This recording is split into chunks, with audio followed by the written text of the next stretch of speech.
It's our right as a sovereign nation to choose immigrants that we think are the likeliest to thrive and flourish and love us.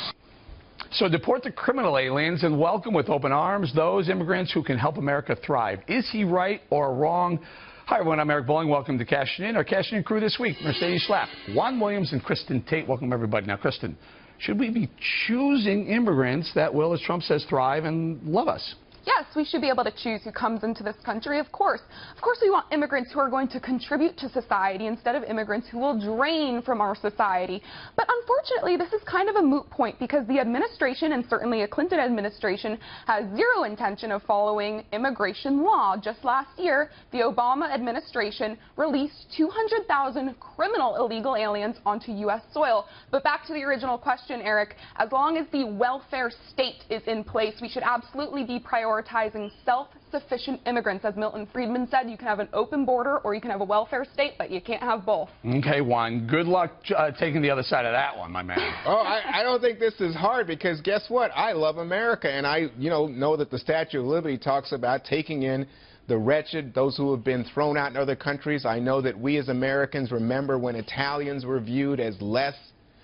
Certainly when Jews, in the midst of the Holocaust, we had to push them back. And again, people said, no, we don't want those people. They're not the best.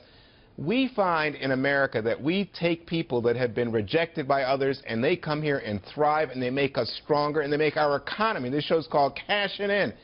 Immigrants make America a stronger global economy. Interesting. Now, Juan, Mercedes, I think Juan's talking about legal immigrants. I think Donald Trump was talking about illegal immigrants. Go ahead, Mercedes.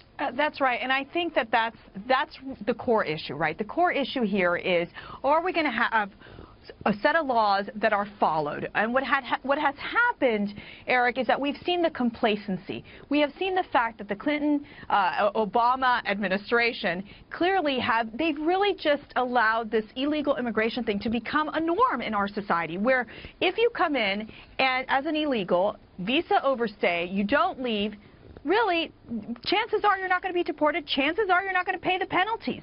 And so I think that that's what has happened. Even for liberal pundits, they go out and they just get used to this idea of saying, yeah, okay, there's illegal immigrants here, and that's just fine. Well, it's not fine because we do have a process, and we should honor and respect those legal immigrants who have gone through the process, followed the law, and have come to the United States, because it is true that immigrants, they make this country great, and it is part of that immigrant story that helps build this nation. Again, and so we want to be talking about it. Sorry, Mercedes, but go ahead. Sure. The difference here between the legal immigrants and the illegal immigrants, I think all of us, well, I'm not speaking for everyone, but I would agree that we need much more immigration. I would even suggest we need double or triple the number of legal immigrants we allow into the country. It's this illegal problem that it's a growing problem. You know, this is the problem with you, Eric. You're blowing me up here because, I mean, I didn't expect to hear that from you. But, okay, I embrace you on this point. I will say that I think Donald Trump was talking about both legal and illegal. And in other countries,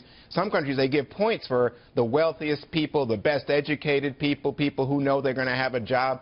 But in America, what we've always talked about is either family reunification or giving haven to people who have been subject to, like, political oppression in other countries, and people who, in some cases, have been just excluded. I mean, because, they're coming from dictatorships. I don't understand why liberals are so opposed to the America First policy. What is so wrong with putting our citizens and their well-being first? I mean, the facts are the facts. 51% of immigrant families, that includes illegal and legal immigrants, use welfare. That is a far higher percentage than the percent of Native American families who rely on welfare. And even in illegal households, the use of welfare is higher than in normal American households. So we need to look at these facts. And I also don't like how liberals always make this a race issue. This has nothing to do with race, nothing to do with nationality. It's just about success. So Juan, take this up. Kristen points out the amount of welfare, the amount of money, the amount of resources and assets that the illegal community in America eats up. I think the Center for Immigration Policy, I believe it was, came out with a number of $114 billion a year of welfare that illegal families take. That's one side of the story, but there's another side to the ledger, which is that illegals, and again, we're just talking about illegals, not legal immigrants, to go back to Eric's point.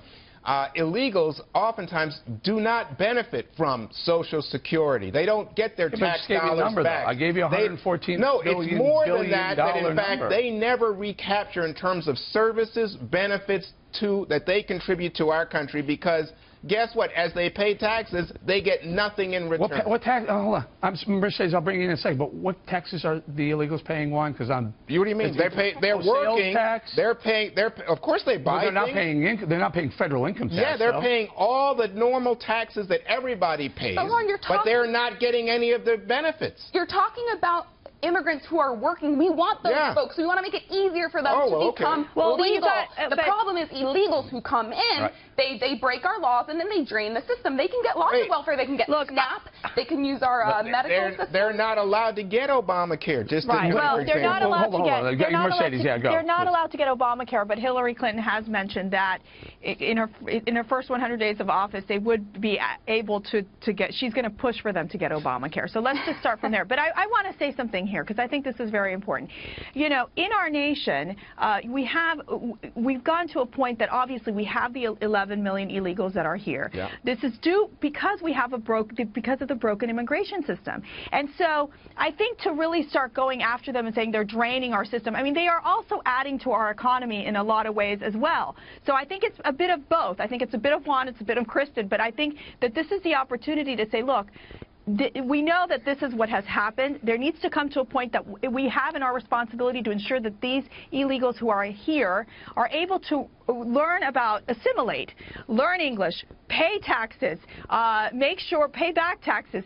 There's going to be penalties associated with coming to the country and breaking the law. End of story. And that's why it has to be dealt with sooner rather than later. Well, God bless you, Mercedes. I think you're right. And Mercedes, let me just say, Ronald Reagan to George W. Bush all have tried to pass immigration reform to level the playing field, to do what you're talking about. And who blocks it? Hardline Republicans who are anti-immigrant. But part of it is because there isn't the sense of wanting to end the cycle of illegal immigration. We have to get to the point that the U.S. is not just putting out a welcome mat, sending out a signal that every time you come into this country and you have a visa overstay, that you're just welcome to stay and there's no penalty. I think look, I'm telling you, I think good Republicans, Ronald Reagan, George W. Bush, wanted to put in place limits so that we could have this, but it's blocked constantly by hardline Republicans. And Juan, they also said that undocumented workers should go to the back of the line, and they need to, and that was exactly what was part of George W. Bush's plan. So it is very clear. So why was it blocked?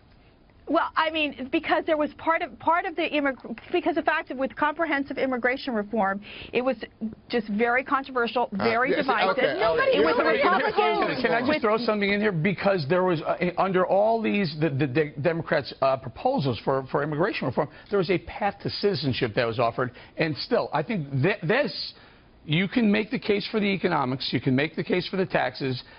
Mercedes, you can make the case for welcoming more legal immigration here, but you also have to have that decision. Do you want to let the people who are here illegally that path, or make them leave and come back and do it? Boy, the American people have spoken, Eric. It's like 75%. Well, but this is the heart of the immigration issue. I'm going to give Kristen last thought. Look, I don't think anyone is against immigrants coming into this country who are hard workers. Obviously, those people contribute to our society. The problem is there needs to be consequences for people who break our laws, and we have got to prioritize those who do this the legal way and the hard workers, and there's nothing wrong with that. All right, we got to leave it right there.